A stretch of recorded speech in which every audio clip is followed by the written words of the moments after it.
नमस्कार दोस्तों, आज है 15 जनवरी 2023 और आज शिक्षा जगत की, रोजगार जगत की हर एक अहम खबर बहुत ही शॉर्ट समय में देखेंगे। उसी क्रम में सबसे बड़ी अपडेट, ग्राम विकास अधिकारी की भर्ती की जो परीक्षा है वो यहाँ पर जल्द होगी। धांधली के चलते निरस्त कर दी गई थी दिसंबर 2018 में हुई परीक्षा।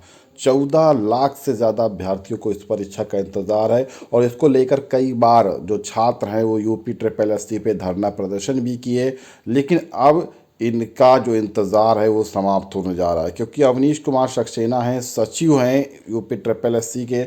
उन्होंने कहा है कि ग्राम विकास अधिकारी भर्ती परीक्षा कराने के लिए शासन से बातचीत चल रही है।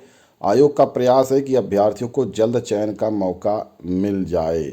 ठीक है, कोई भी शुल्क यहाँ पर दोबारा नहीं देना होगा।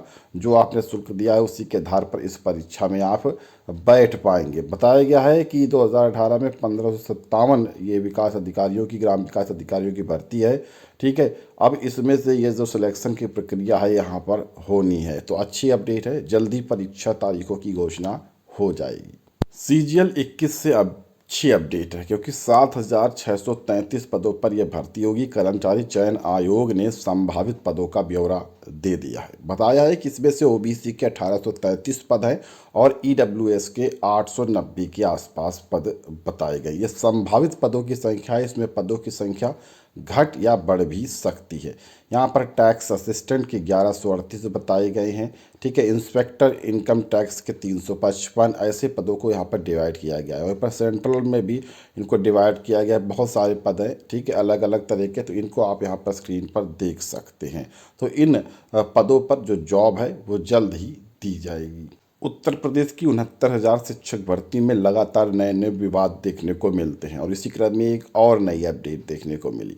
शिक्षक भर्ती से बाहर रह गए बीएड स्पेशल एजुकेशन डिग्रीधारी, जहां कोर्ट की दखल हुई थी इसमें, तो वो परीक्षा में तो बैठ पाए थे, रिजल्ट लेकिन उनका अभी तक यहाँ पर नहीं आया है। 69,000 भर्ती परीक्षा में एनसीटी के संशोधन पर यहाँ पर मौका मिला था, लेकिन उनको शामिल तो कर लिया गया, चयन प्रक्रिया भी शामिल हो गई, लेकिन 4 साल से अभ्यर्थी भटक रहे हैं। जी हाँ, और अपनी नियुक्ति के लिए इंतज़ार कर रहे हैं। अब हाई कोर्ट और अधिकारियों के छात्र चक्कर काट रहे हैं, लेकिन इस पर नियुक्ति पर अभी कोई अंतिम विचार यहाँ पर नहीं हो पाया है। परीक्षा करा लेने से छात्रों को नियुक्ति तो नहीं मिल सकती, लेकिन आगे की नियुक्ति के लिए वो प्रयास कर रहे हैं कि रिजल्ट तो कम से कम आ जाए ताकि नियुक्ति यहाँ पर मिल सके।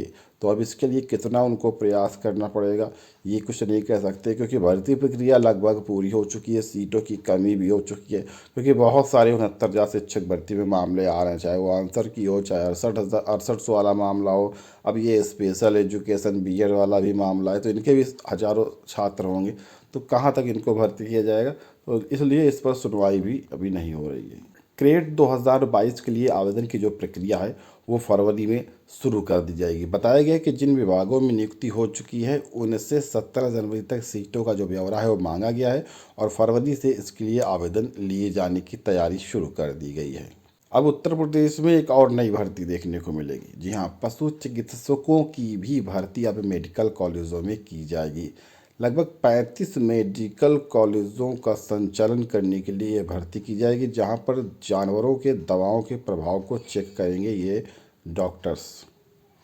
उत्तर प्रदेश में विज्ञापन 50 के तहत असिस्टेंट प्रोफेसर में चयनितों की लिस्ट तो जारी हो गई, लेकिन उन्हें अभी भी अपनी नियुक्ति का इंतज़ार करना पड़ेगा, क्योंकि यूपीपीएससी पुलिस वेरिफिकेशन और मेडिकल होने के बाद ही आवंटित करेगी कॉलेज। ये एक अलग अपडेट है। जी हाँ, अब देखिए, राजकीय महाविद्यालयों में 128 पदों पर चयन प्रक्रिया पूरी कर चुका है यूपीपीएससी, लेकिन अभी बहुत सारे छात्रों का वेरिफिकेशन रुका हुआ है, पुलिस वेरिफिकेशन, मेडिकल रुका हुआ है। तो जब तक वो पूरा नहीं होगा तब तक उन्हें कॉलेज आवंटित नहीं किए जाएंगे और तब तक वो अपने कॉलेज पर नहीं जाकर ज्वाइन नहीं कर सकते। इसलिए अभी पूरी प्रक्रिया के लिए छात्रों को थोड़ा और इंतज़ार करना पड़ सकता है, लगभग 2 से 3 महीने तक का भी इंतज़ार करना पड़ सकता है। इस बार यूपी बोर्ड परीक्षा में काफ़ी ज़्यादा सख्ती होने वाली है। जहाँ सेक्टर मजिस्ट्रेटों की निगरानी में इस बार प्रयोगात्मक ही परीक्षाएं करवाई जा रही है, तो आप सोच सकते हैं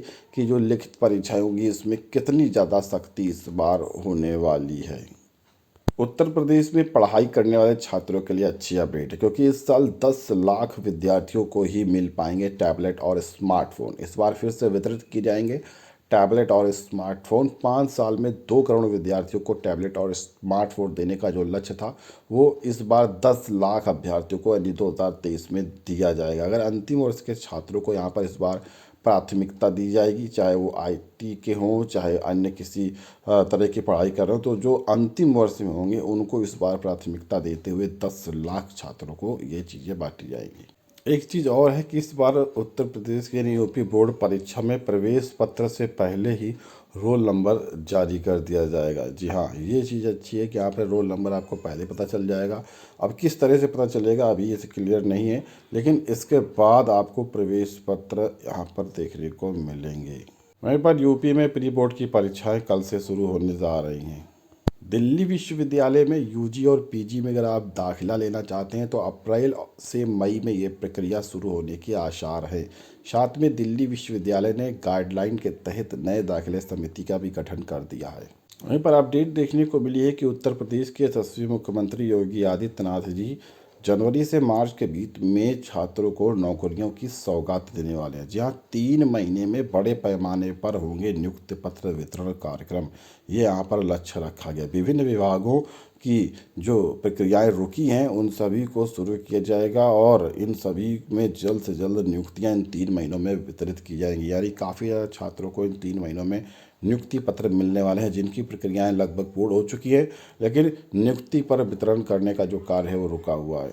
उत्तर प्रदेश के प्रयागराज जिले में रोडवेज परिचालकों की भर्ती शुरू हो चुकी है, लेकिन अभी ऑफिशियल वेबसाइट नहीं खुल पा रही है, जिस कारण से छात्रों को कुछ समस्याएं हो रही। 256 पदों पर परिचालकों की भर्ती यहाँ पर होनी है, जहाँ पर अनुसूचित जाति के 56, अनुसूचित जनजाति के 5, अन्य पिछड़ा वर्ग के 72, सामान्य वर्ग के 119 और 13 ईडब्ल्यूएस के पदों पर इस भर्ती को किया जाना है।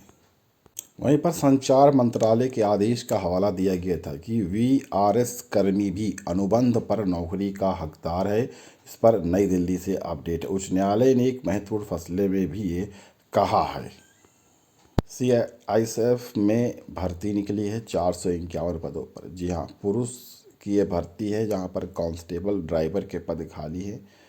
21 वर्ष से 27 वर्ष के छात्र आवेदन करेंगे और अगर आप 12वीं पास है तो इसके लिए आवेदन कर सकते हैं। 22 फरवरी 2023 तक अंतिम तिथि है। 100 रुपये का शुल्क होगा और ऑफिशियल वेबसाइट ये रही, इसका स्क्रीनशॉट ले लीजिए। यहाँ से आपको इसके लिए ऑनलाइन आवेदन प्रक्रिया करनी होगी। तो ये आज की कुछ अहम शिक्षा जगत की महत्वपूर्ण अपडेट थी। ऐसी ही लेटेस्ट अपडेट प्रतिदिन पाने के लिए चैनल को सब्सक्राइब करके बेल आइकन को हिट कर लीजिए। वीडियो को लाइक शेयर ज़रूर कर लीजिए।